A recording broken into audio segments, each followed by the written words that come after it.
નમસ્કાર મિત્રો, આજે માં મેલડી કે જે 2 દિવસથી વિક્રમ ભુવાજીનું રૂપ લઈ અને એમના જ ઘરે ગાંગી સુરજસિંહ વિજયસિંહ માધવરાય અને એના બાબાની સાથે બેઠેલા છે અને એવા જ સમયે 2 દિવસથી બાધા પૂરી કરી અને હવે વિક્રમ ભુવાજી તો હવે આવે છે અને આવીને પોતાના ઘરમાં જઈને જુએ છે ત્યારે એમના જ જેવા માણસને જોઈને તેમના હોશ ઉડી જાય છે અને જ્યારે બધા જ માણસો વિક્રમ ભુવાજીની સામું જોયું કે તમે ત્યાં છો તો અહીંયા કોણ છે આમ કહીને જ્યારે આ બેઠેલા વિક્રમ ભુવાજીની સામું જોયું ત્યાં તો તેઓ અદૃશ્ય થઈ ગયા।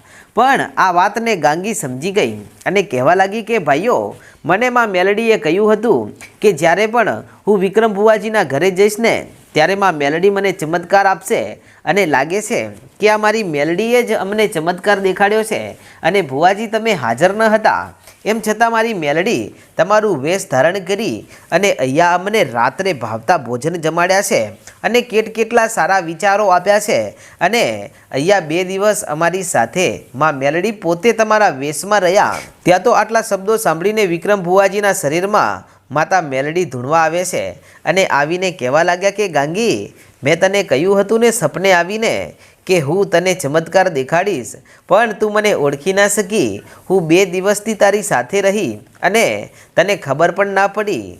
ત્યારે ગાંગી કહે છે કે માં, મેં સપનામાં પણ નહોતું વિચાર્યું કે તમે આટલો મોટો ચમત્કાર કરશો અને આજે અમને ખૂબ જ આનંદ થયો છે કે આવી મેલડી અમારી સાથે હોય ને તો હવે ગમે તેવું દુઃખ હોય એને ભાગીને ભૂકો થઈ જવું પડે।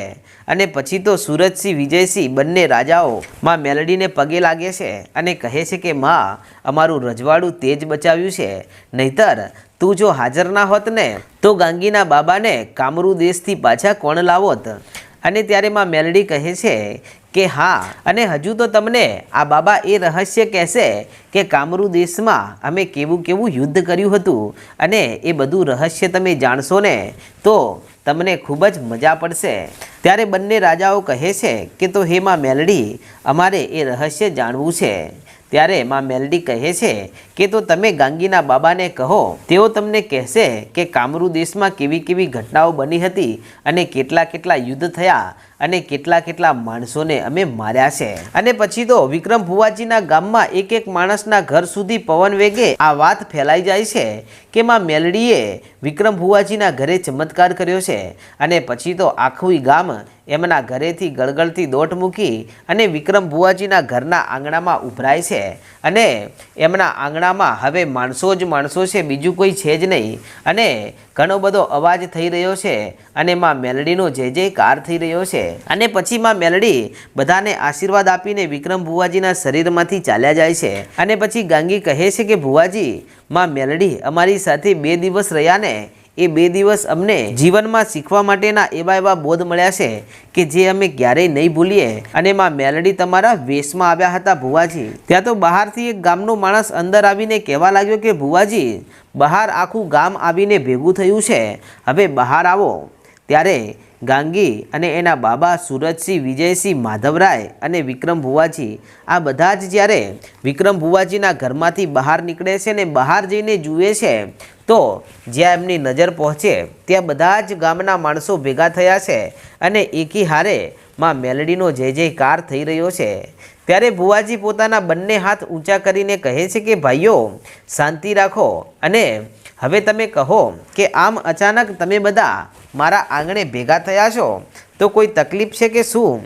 ત્યાં તો આખું ગામ કહેવા લાગ્યું કે ભુવાજી, તકલીફ તો કોઈ નથી, પરંતુ આવા હરખના ટાણે અમે માં મેલડીના દર્શન કરવા આવ્યા છીએ અને અમને એવી વાત મળી છે કે 2 દિવસ તમે બાધા પૂરી કરવા માટે બહાર ગામ ગયેલા હતા અને એ 2 દિવસ દરમિયાન અહીંયા જે વિક્રમ ભુવાજી હતા એ માં મેલડી પોતે હતા। શું ભુવાજી આ વાત સાચી છે? ત્યારે ભુવાજી કહેવા લાગ્યા કે હા ભાઈઓ, આ વાત સાચી છે અને માં મેલડી અહીંયા 2 દિવસ રહ્યા અને આખા ગામના માણસોને તેઓએ આશીર્વાદ સારા આપ્યા છે અને માં મેલડીએ આ બધા મહેમાનોને અને બંને રાજાઓને પણ સાચવ્યા છે, એમને ભાવતા ભોજન પણ જમાડ્યા છે। ત્યારે બધા જ ગામના માણસો કહે છે કે તો ભુવાજી, અમે હવે એક ઈચ્છા વ્યક્ત કરવા માગીએ છીએ કે અમે અહીંયાથી તમારું વરઘોડું કાઢી અને અમારા આખા ગામમાં ફેરવવા માગીએ છીએ, કારણ કે માં મેલડીએ તમારું રૂપ ધારણ કર્યું છે ને, તો હવે તમે પણ અમારા માટે ભગવાન સમાન છો. ત્યારે વિક્રમ ભુવાજી કહે છે કે ના ભાઈઓ ના, મારું કોઈ વરઘોડું કાઢવાની જરૂર નથી, અને તમારે જો કોઈનું વરઘોડું કાઢવું હોય અને કોઈનો જય જયકાર કરવો હોય ને, તો મારા ઘરના ગોખલામાં બેઠીને એ 1000 હાથ વાળીના વરઘોડા કાઢો, તો એ કાર્ય મને સારું લાગશે અને માતાજી પણ રીઝશે.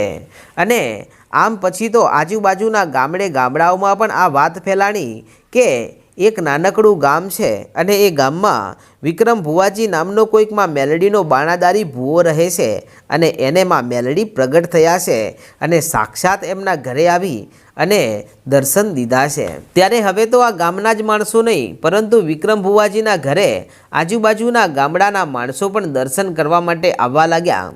ત્યારે આ ઘટના જોઈ અને ગાંગી કહે છે કે ભુવાજી, તમારા ઘરે તો માણસોની અને ભક્તોની લાઈન લાગી છે, હવે લાગે છે કે માં મેલડી તમારા બેડા પાર કરશે ખરા. ત્યારે ભુવાજી કહે છે કે હું કોઈ પણ માણસની પાસેથી 1 રૂપિયો લેતો નથી, અને જે દિવસે હું રૂપિયા અને નાણાં લેવા લાગીશ ને, એ દિવસે ગાંગી આ ગોખલો તો હશે પણ ગોખલામાં મારી દેવ નહીં હોય. એટલા માટે હું ક્યારેય ધનવાન બનવા માગતો જ નથી. હું જેટલામાં છું ને એટલામાં રાજી છું, અને મારું સાચું ધન તો મારા ગોખલામાં બેઠીને એ મારી મેલડી છે. આમ વાતચીત થઈ રહી છે અને એવામાં એક બાઈ કે જે દૂરથી ગળગળતી દોટ મૂકી અને વિક્રમ ભુવાજીના પગમાં આવીને લાકડી પડે ને એમ પડી જાય છે, અને તેની આંખમાં ચોધાર આંસુડા છે અને તે બોલી પણ શકતી નથી, બસ રડ્યા કરે છે. ત્યારે ગાંગીના બાબા એનું બાવડું પકડીને ઊભી કરે છે ને કહે છે કે દીકરી, શું થયું તને? અરે મંદિર તો અંદર છે અને તું અહીંયા ભુવાજીને કેમ પગે પડે છે? ત્યારે એ બાઈ રડી રહી છે અને રડતા રડતા હાથ જોડીને કંઈક કહી રહી છે, પણ એ શું કહી રહી છે ને એ ચોખ્ખું સંભળાતું નથી. તેથી સુરજસિંહ દોડી અને પાણીનો લોટો ભરી લાવે છે, અને લોટો ભરી અને આ બાઈને પાણી પીવડાવીને કહે છે કે બહેન, હું એક રાજા છું અને તને પાણી પાવી રહ્યો છું, અને સાંભળ બેન, તારે જે તકલીફ હશે ને એ દૂર થશે, પરંતુ તું શાંત થઈ જા અને હળવેકથી બોલ. ત્યારે તે અડધો લોટો પાણી પીવે છે અને પછી તે આરામથી એટલું કહે છે કે ભુવાજી, હું બાજુના ગામમાંથી આવી છું અને મને ખબર પડી છે કે અહીંયા માતા મેલડી ભુવાજીને પ્રગટ થયા છે, તો હે ભુવાજી, હું એક દુખિયારી છું અને મારું દુઃખ તમે દૂર કરશો ખરા? ત્યારે આ વિધવા બાઈની આવી વાત સાંભળી અને ગાંગી કહે છે કે તમારું દુઃખ શું છે એ તો પહેલાં કહો, તો અમને ખબર પડે ને. ત્યારે આ બાઈ કહે છે કે હું અને મારો ધણી અને મારો 5 વર્ષનો દીકરો આરામથી અમે ગામમાં રહેતા હતા, પણ સમય જતાં મારો દીકરો 10 વર્ષનો થયો, અને 10 વર્ષનો થયો એ જ દિવસે એના બાપુને કાળોતરો નાગ ડસ્યો અને એના બાપુ સ્વર્ગવાસ પામ્યા. ત્યારથી મારા જીવનમાં મારા દીકરા સિવાય બીજું કોઈ વધ્યું ન હતું, અને ગામના માણસો મને સહારો આપતા હતા, અને હું ગામના ખેડૂતોના ખેતરમાં મજૂરી કરી અને મારા દીકરાને મોટો કરી રહી હતી. પરંતુ આમ કરતાં કરતાં મારો દીકરો જ્યારે ભુવાજી 15 વર્ષનો હવે થયો ને, ત્યારે તે ગાંડો થઈ ગયો છે, અને એને શું થયું છે કાંઈ ખબર પડતી નથી. તેની સામું ગામના કોઈ માણસો આવે તો માથામાં પથ્થર મારે છે, અને તેનું કોઈ નામ લે તો એને મારી નાખવા એની પાછળ દોડે છે, અને આખો દિવસ તે દોડ્યા કરે છે, માટે એને બાંધીને રાખવો પડે છે. અને આજે સવારનો તે જ્યાં ઘરમાં બાંધેલો હતો ને ત્યાંથી છૂટી ગયો છે, અને ખબર નહીં તે કઈ બાજુ ચાલ્યો ગયો છે. અને હે ભુવાજી, મારો દીકરો જન્મથી ગાંડો નથી, 15 વર્ષથી તેને મેં મોટો કર્યો છે, પણ ખબર નહીં કોણે મારા દીકરાને શું કરી નાખ્યું છે કે તે સાવ ગાંડો થઈ ગયો છે, એને જરાય કોઈ વાતે ભાન નથી. ત્યારે આટલા શબ્દો સાંભળી અને ભુવાજી કહે છે કે એમ વાત છે, કદાચ મારી મેલડી રજા આપશે ને તો તમારા દીકરાનું દુઃખ દૂર કરવાની જવાબદારી માતા મેલડીની છે, પણ તમે એકવાર આ અરજી મારા ઘરમાં ધૂળના ધડીમલે બેઠીને એમાં મેલડીને જઈને કહો કે મારા દીકરાને શોધી લાવે અને શું થયું છે, અને ભુવાજીને રજા આપો, તો એ અમારા ગામમાં આવે, આટલી ખાલી અરજી તમે માં મેલડીને આપો. અને ત્યારે આ રડી રહેલી વિધવા બાઈ કે જે ચાલતી ચાલતી માં મેલડીના ગોખલે પહોંચે છે અને ત્યાં જઈને ચોધાર આંસુડે રડતા રડતા કહે છે કે હે માં મેલડી, મેં જીવનમાં ક્યારેય કોઈનું ખોટું નથી કર્યું, એમ છતાં મારો ધણી મરી ગયો અને હવે 15 વર્ષનો મારો દીકરો થયો છે, એ હવે ગાંડો થઈ ગયો છે. અને માં, મારા દીકરાને જો કાંઈ થઈ જશે ને તો પછી મારા ઘરડા ઘરપણની લાકડી કોણ થશે માં? અને મારા આંધળાની એકની એક આંખ છે મારો દીકરો, હવે એને સાજો તારે કરવો પડશે. અને માં, તું રજા આપ વિક્રમ ભુવાજીને, તો તેઓ મારા ગામમાં આવે તો એ મારા દીકરાને સાજો કરી નાખે. ત્યારે આ વિધવા બાઈની અરજી મારી મેલડી સાંભળી લે છે અને આ બાજુ વિક્રમ ભુવાજીની પાસે જ્યારે તે પાછી આવી ત્યારે ભુવાજીએ પોતાના ડોકમાંથી માળા કાઢી અને જ્યારે માં મેલડીની 1.5 જારની રજા લીધી ત્યારે માં મેલડીએ 1.5ની કલમ આપતા કહ્યું કે ભુવાજી તમે જઈ શકો છો. અને પછી ભુવાજી કહેવા લાગ્યા કે સુરતસિંહ અને હે વિજયસિંહ, તમે બંને રાજાઓ મારા આંગણે આવ્યા છો, હું તમને પેરામણી કર્યા વગર તો જવા નહીં દઉં, પણ અત્યારે મારે આ બાઈનું દુઃખ દૂર કરવા જવું પડશે. ત્યારે સુરજસિંહ ને વિજયસિંહ કહે છે કે હા, તમે એ કામ પહેલાં કરો અને અમારે અમારા રજવાડાના કાર્ય પૂરા કરવા માટે હવે નીકળવું પડશે.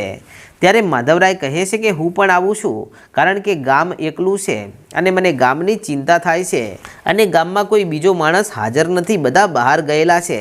ત્યારે આ બાજુ ગાંગીના બાબા કહે છે કે વિક્રમ ભુવાજી, તમને જો કોઈ તકલીફ ના હોય તો હું તમારી સાથે આ બાઈના ગામમાં આવવા માગું છું.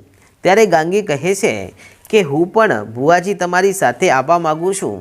ત્યારે ભુવાજી કહે છે કે તમે બંને જો આવવા માગતા હોય તો એ બાઈના દીકરાના દુઃખને મટાડવામાં ખૂબ જ સરળતા રહેશે. ચાલો હવે આપણે જઈએ. અને આમ પછી તો સુરજસિંહ, વિજયસિંહ ને માધવરાય આ બધા જ ત્યાંથી પોતાના ગામ તરફ પાછા ફરે છે. અને આ બાજુ વિક્રમ ભુવાજી, ગાંગી અને ગાંગીના બાબા આ ત્રણેય જણા વિધવાબાઈની સાથે એના ગામ તરફ ચાલ્યા છે. ત્યારે ગામના માણસો કહે છે કે ભુવાજી કેટલા દિવસમાં પાછા આવશો? ત્યારે ભુવાજી કહે છે કે હું કેટલા દિવસે પાછો આવું ને એની તો મને કાંઈ ખબર નથી, પણ આ ગોખલામાં મારી મેલડી બેઠી છે અને આ મારું ઘર સૂનું પડ્યું છે, એ બધું તમે સાચવજો. ત્યારે ગામના માણસો કહે છે કે ભુવાજી તમે જરાય ચિંતા કરશો નહીં, આરામથી તમે જાઓ અને આ વિધવા બાઈનું દુઃખ દૂર કરી અને પાછા આવો. અને પછી તો વિક્રમ ભુવાજી, ગાંગી અને એના બાબા આ વિધવા બાઈને કહે છે કે ચાલો બહેન તમે આગળ, અમે તમારી સાથે છીએ. અને પછી તો તેઓ ત્યાંથી ચાલવા લાગ્યા અને ચાલતા ચાલતા ફરી પાછા આ વિક્રમ ભુવાજીના ગામના ઝાંપે આવે છે. ત્યારે પેલો પહેરેદાર કહે છે કે ભુવાજી, તમારા વેશમાં કોઈ બીજો માણસ તમારા ગામમાં આવ્યો હતો, એ પકડાણો કે નહીં? ત્યારે ભુવાજી કહે છે કે હા, એ તો પકડાઈ ગયો. ત્યારે પહેરેદાર કહે છે કે તો એને બરાબર સજા કરવી હતી ને? ત્યારે વિક્રમ ભુવાજી કહે છે કે ના ના, એને સજા નહોતી કરવાની, કારણ કે એ તો ઘરનો જ માણસ હતો, ઘરના માણસને સજા થોડી કરાય. ત્યારે આ પહેરેદાર કહે છે કે ઘરનો હોય કે બહારનો હોય, સજા તો કરવી જ પડે ને, અને એણે ગુનો કર્યો છે માટે એને સજા જરૂર કરવી જોઈએ. ત્યારે ભુવાજી હસવા લાગ્યા ને કહે છે કે ભાઈ તું શાંતિ રાખ, આપણે પછી સજા કરીશું. ત્યારે આ પહેરેદાર કહે છે કે તમે બહાર જાઓ છો અને જો આ વખતે ફરી તે વેશ પલટો કરી અને જો અહીંયા આવ્યો ને તો ભુવાજી હું એને સજા કરી દઈશ, પછી કહેતા નહીં કે મેં આવું કેમ કર્યું.